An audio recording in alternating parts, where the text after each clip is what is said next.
fantastic. I want to say this is a really great occasion. I'm Rob Del Espriella. I'm the CEO of DLE Technical Services, and I created a system called the BlueDragon Integrated Problem Solving System, which is the basis for this course. But this is a great occasion. I'm really happy to be here with you at the College of Engineering at Endicott. And I tell you what, I love being in front of college students. I've been teaching every summer at Princeton for the last 6 summers, and I love interacting with the folks that are getting ready to enter the workforce. But a little bit about myself first. So I'm actually one of the leading experts, and not just in the United States, in solving complex human-centered problems in modern socio-technical work environments. And that's not something that's very common because there are no master's and PhD programs in that type of program. And I started way back in 1988. So I want to give you a touch of history here.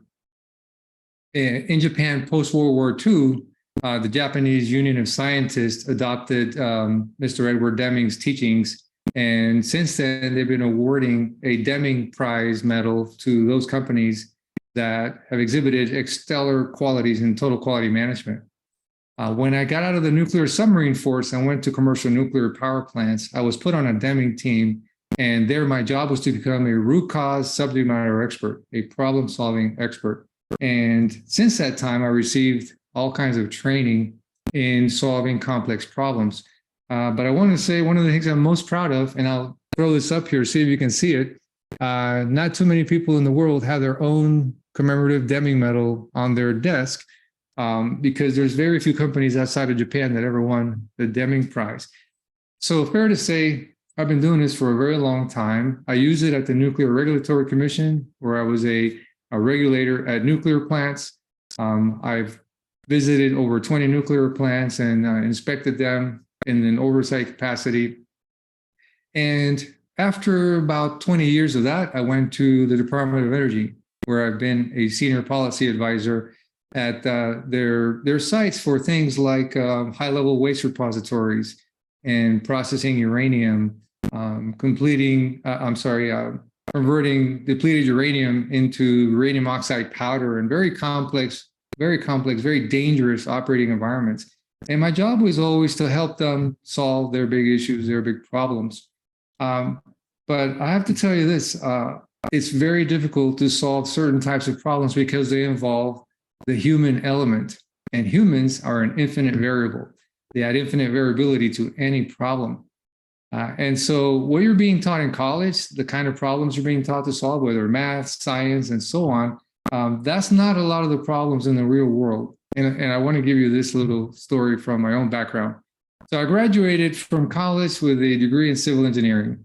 I went into the nuclear Navy, and there I received a master's level of education in nuclear engineering. And after a year and a half of that training, I went to my first nuclear submarine. And, you know, you would think I was well prepared for what was to come. But honestly, every problem that we encountered on the submarine had nothing to do with math and science. They were human-centered problems, all kinds of issues regarding people not following requirements, or the inner dynamics between organizations and deep-seated organizational and cultural issues that could not be solved by math and science.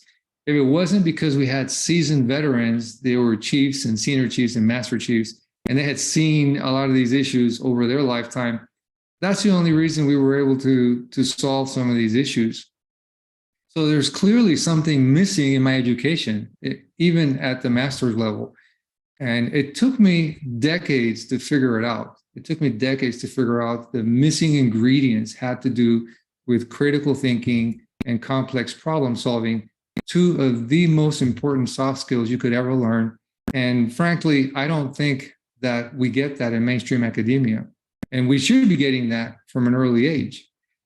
Because I tell you, if you look at the reports from Deloitte and McKinsey, Harvard Business Review, you will find that critical thinking and complex problem solving are at the top of every CEO's list, every organization's list of the most desired soft skills of the young folks coming into the workforce. And unfortunately, the studies show that they're not coming into the workforce well prepared with those kinds of skills. And without those, we're really not going to be able to solve some of the major challenges that organizations and businesses are facing.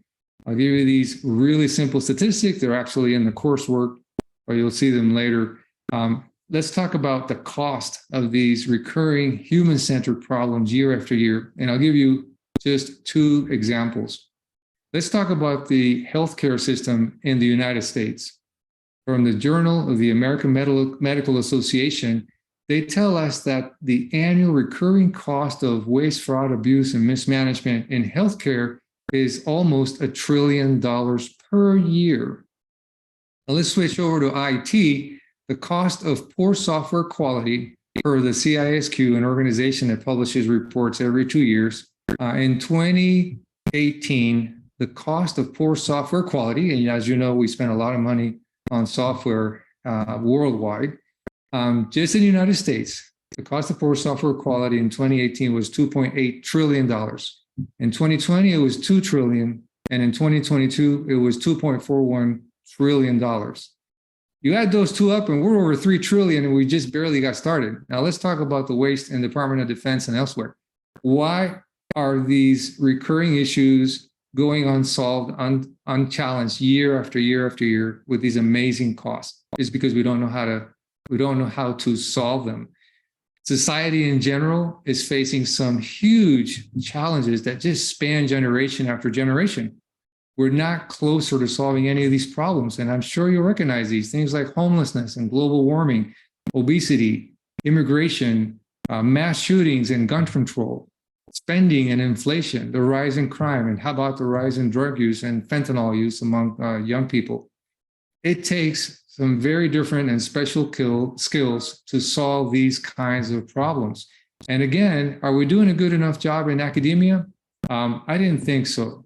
So it turns out, from the School of Hard Knocks, and after being in the industry, solving the most complex human-centered problems at these very complex facilities, that I created a system that will help us do that.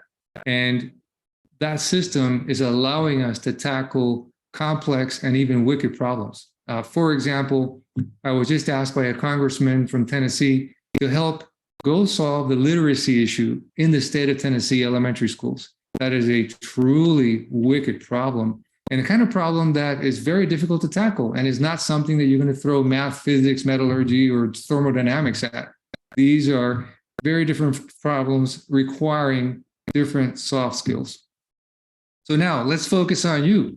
What are you here to do and to learn? You're getting our introductory course, the fundamentals of critical thinking and problem solving is what you're about to learn. Not only learn, but you're going to apply them in some case studies, some generic case studies. The universal language across all industries is industrial safety. So we're going to expose you to a few industrial safety issues and let you practice how to solve those kinds of things as a starting point. But then, and this is Professor Jessica, great idea, why don't we get you to solve some campus problems? So she found some faculty that is willing to support you so that you could lay out these problems on our chart and go solve them using peers and faculty. So I tell you what, your professor, Jessica Ventura, is a graduate of our system, our program, and she saw the value of it. And it was her idea to bring this program to you at the College of Engineering. And I'm really happy about that, of course. But both Professor Ventura and I, we're really confident that at the end of these 7 weeks, you're going to be stronger critical thinkers, stronger problem solvers. And these skills, you're going to take these skills forward for the rest of your lives. You're going to be better prepared to enter the workforce. So let me wrap up by saying this. We want to encourage you to make the most of this opportunity. Make the most of this course to learn and grow as professionals, be better prepared to enter the workforce, and just take these skills forward and apply it everywhere you can, because this is truly a game changer in your careers. As I wanted to mention this to all the students who are taking this course, and that is in my normal coursework, especially in Tennessee, I've had folks from the nuclear physics department at the University of Tennessee PhD students and master's candidates come and take the course. And I have to tell you, they've written me back saying that having this course on your resume helped them get jobs, because the hiring officials will absolutely love it when they see that you've taken a that you've taken a course on critical thinking and problem solving. So this is going to be a great resume builder. So make sure you add that to your resume as you go apply for a job.